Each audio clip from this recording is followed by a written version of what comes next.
Acara ini dipersembahkan oleh Sari Jahe Asli Keraton. Itik.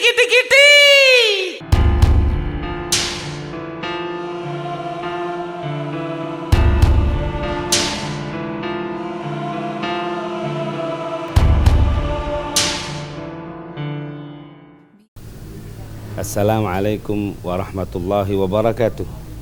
Bismillahirrahmanirrahim. Alhamdulillahilladzi an'ama alaina bihadhihi an-ni'mah al-katsirah wal minnatil jazilah.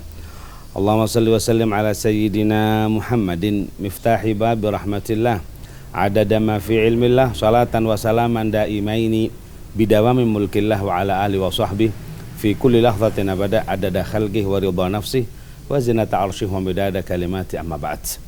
Ajillatal kurama aba'an al-fudhala ikhwanal muslimin radhiyallahu ankum, saudara-saudara yang mudah-mudahan semuanya diridhai oleh Allah Subhanahu wa taala. Alhamdulillah. Kita bersyukur kehadirat Allah Subhanahu wa taala atas semua nikmat yang Allah anugerahkan kepada kita sekalian, sehingga insyaallah dengan mensyukuri nikmat-nikmat tersebut kita akan ditambah semua nikmatnya oleh Allah Subhanahu wa taala di dunia dan di akhirat. Ikhwanal muslimin radhiyallahu ankum, di dalam bulan puasa ini kita mendapat pelajaran, di antaranya ketika kita tidak boleh makan dan tidak minum, kemudian kita tidak bisa menunjukkan daripada amal puasa tersebut, sehingga Allah Subhanahu wa taala mengatakan as-saumuli, puasa itu untuk aku. Tidak satu pun orang bisa melihat. Kalau orang ibadah sholat, membaca Al-Quran dan lain sebagainya, orang bisa melihat, tetapi puasa siapa yang lihat?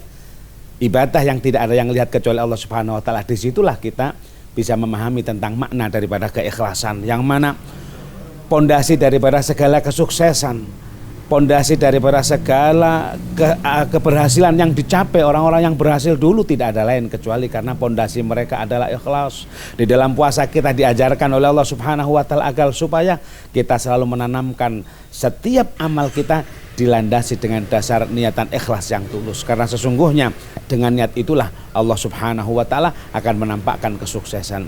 Dahulu ketika Nabi Adam alaihissalatu wassalam pertama kali diturunkan ke bumi, ini semua makhluk hiruk pikuk mereka semua satu sama lain saling memberi kabar tentang turunnya orang pilihan Allah Subhanahu wa taala ke bumi ini.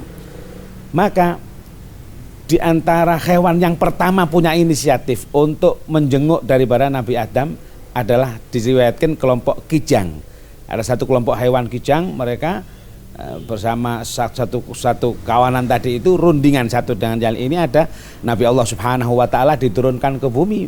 Bagaimana kalau kita menjenguk beliau, menziarahi beliau, karena dia adalah khalifatullah fil ardh. Maka sepakat mereka sowan kepada Nabi Adam alaihissalam. Ketika berjumpa dengan Nabi Adam, mereka hewan-hewan ini memperkenalkan diri Nabi Adam, saya kijang dan lain sebagainya. Maka Nabi Adam pun mendoakan terhadap hewan kijang tersebut, dan diriwayatkan kijang tersebut diusap punggungnya oleh Nabi Adam alaihissalatu wassalam. Maka setelah diusap punggungnya, kemudian Nabi Adam berdoa untuk keberkahan daripada hewan kijang tersebut. Maka diriwayatkan ketika kijang tersebut sudah meninggalkan Nabi Adam, satu dengan yang lain mereka merasakan hal yang aneh gitu. Muncul bau yang harum di tubuhnya kijang tersebut, sehingga hewan-hewan yang lain merasa aneh, ini kijang ada apa? Sejak kapan baumu menjadi harum seperti ini? Wong hewan itu ampunya ya lebus seperti itu. Maka kijang mengatakan, kami tidak tahu masalah ini, cuman tadi kita bersama sowan kepada Nabi Adam, berziarah kepada beliau, kemudian punggung kami diusap oleh Nabi Adam dan kita pun didoakan sehingga kami pun mendapatkan keberkahan bau harum semacam ini. Maka hewan-hewan yang lain rundingan, bagaimana kalau kita meniru kijang agar supaya kita punya bau harum yang seperti ini.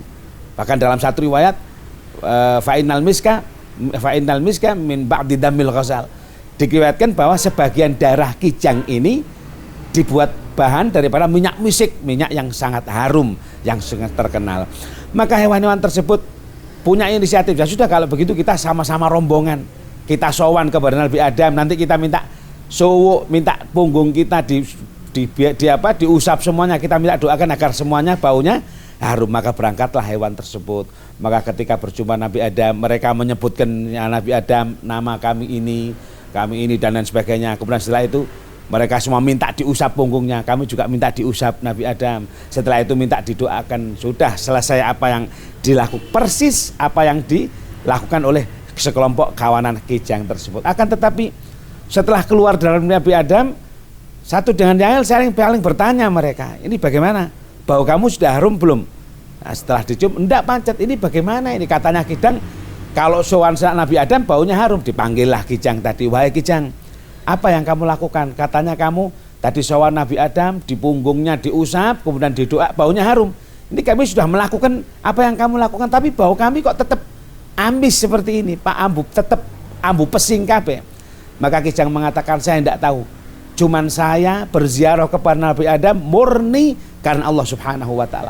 Murni karena berziarah. Sehingga kami pun tidak minta diusap oleh Nabi Adam, dan kami pun didoakan oleh Nabi Adam alaihissalam. Bahwa mungkin kalian berziarahnya ke Nabi Adam tadi bukan karena ikhlas karena Allah, akan tetapi karena ingin apa tadi itu, ingin bau yang harum, bukan murni ikhlas karena Allah Subhanahu wa taala, sehingga kalian pun tidak mendapatkan apa-apa. Karena itu ikhwanana muslimin radhiyallahu anhum, betapa pentingnya kita di dalam setiap amal kita ini, kalau kita landasi semuanya ini ikhlas karena Allah Subhanahu wa taala, maka akan tampak keberkahan daripada semua amal tersebut. Habib Ali bin Muhammad bin Husain al-Habsyi beliau mengatakan, buniyat gawaiduhu ala ghazdin sahihin gad badat atharuh. Kata Habib Ali, lihat Masjid Ar-Riyadh ini, keluar dari masjid ini para aulianya Allah Ta'ala, keluar dari masjid ini para ulamanya Allah Subhanahu wa Ta'ala. Karena apa? Karena pendirian daripada masjid ini dasarnya ikhlas karena Allah Subhanahu wa Ta'ala, sehingga muncul keberkahan. Demikian juga kita lihat bagaimana pondok-pondok para aulia dulu, mereka mengeluarkan berapa ulama yang banyak karena pendirinya adalah ikhlas.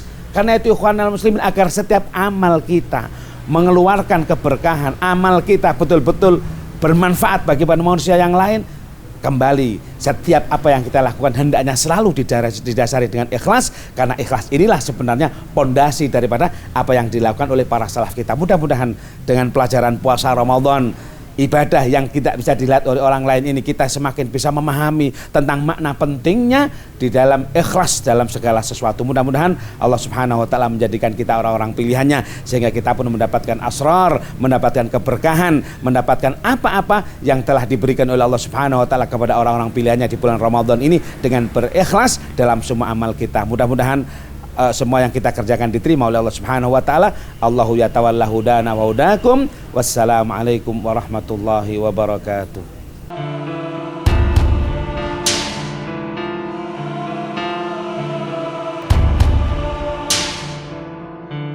Terima kasih. Anda baru saja menyaksikan acara ini yang dipersembahkan oleh Sari jahe asli Geraton.